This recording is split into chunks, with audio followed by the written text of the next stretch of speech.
Just how important is it to be a team? Well, I can honestly say that our team, our Great Britain team back in the 70s and 80s was a pretty magnificent team. And, it was strange that we were so strong because obviously we were part of an individual sport. And of course, we could be a team sport as well, and we're going to be in the Olympic Games, aren't we, as a team sport as well. But both the individuals and the teams play very different roles.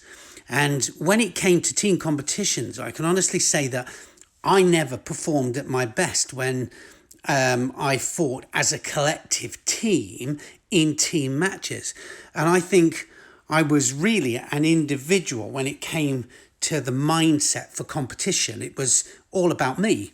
For example, if it was me that lost in an individual competition, then it was down to me only and no one else was to blame.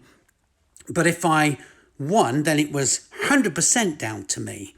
And this is the way that it was the way that I was wired, but not everybody was like this. I knew good judoka who were great in a team situation, fought out of their skin, beat world-class people. But on the other side of that, I knew great judoka who were mediocre in team matches.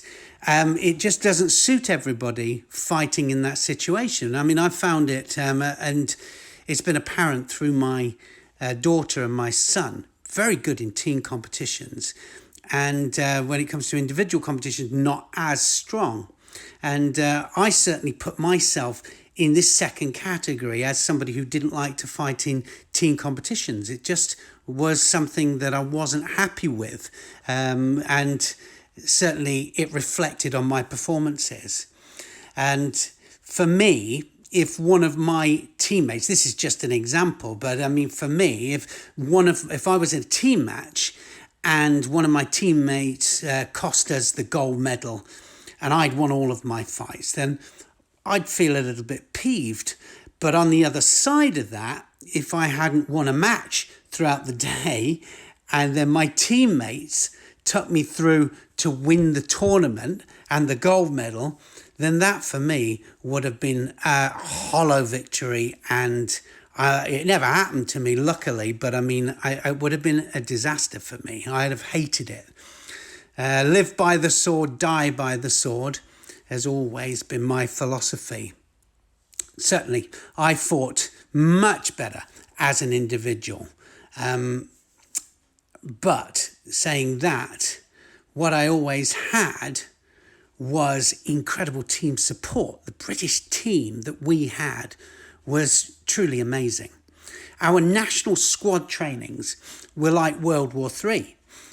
They were large, and I remember that certainly Ray Ross started this special squad of people that he brought together. He made it very competitive, and all the younger ones were just fighting so hard to get the senior places. So we had juniors there that were just chomping at the bit.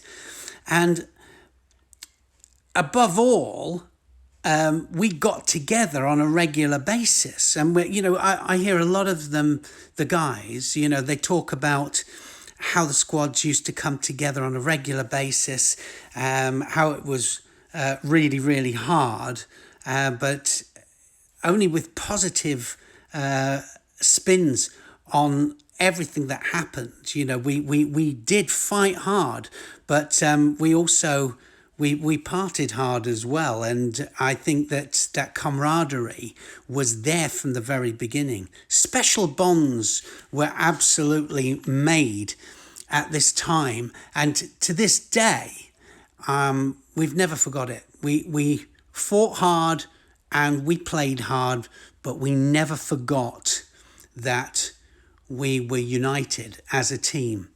And it wasn't like a football team who have to play as a team in order to win. Ours worked in in a different way. The camaraderie that we all felt was underlying. And when I look back now, it was the bricks and mortar that helped us to build a really solid foundation. We fought as individuals, but as a team. And, I have reflected on it, why it was so successful many times. If I could have the exact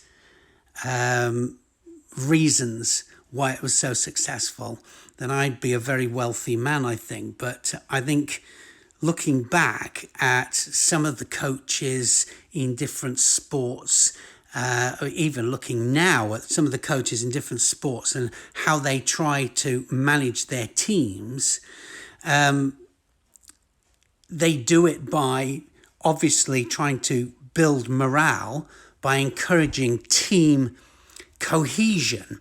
And I think this is done in many different ways, depending on the sport itself and also the culture of the individuals involved, because it changes depending on the cultures. The different teams, like the Georgians and the Mongolians and the French, have a slightly different approach.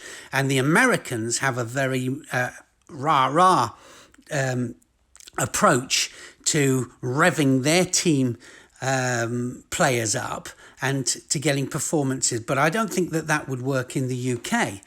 And what I mean by this is that different sports and cultural differences often need different approach in order to get the best performance. And they definitely react in different ways depending on that approach. Working together, though, can help to create unity, friendship, and above all, I think it builds loyalty. And I think loyalty is a really key word. Sometimes we need to create this feeling of unity, I think, in different ways. And, when you've got a team of individual competitors all vying for success as individuals, it can sometimes be tricky to negotiate. And the coach has to do it in a different way for different individuals often. And I think with egos sometimes getting in the way, sometimes those different approaches for the different individuals is key. With our team, we had it all. We had the squad, which was our foundation, and our team spirit rose from this foundation. We became good friends, and we are still good friends now. All these years later, 35 years later, we all keep in contact, and we all have our special memories. And these are the memories and friendships that will be with us forever. Really, they will be with me forever. For me, to be part of this British team, or British teams, because I was there for over a decade. So we had different Olympic teams and different teams going to European championships, but it was from the same squad of people. For me, it was an absolute honour to have been part of it.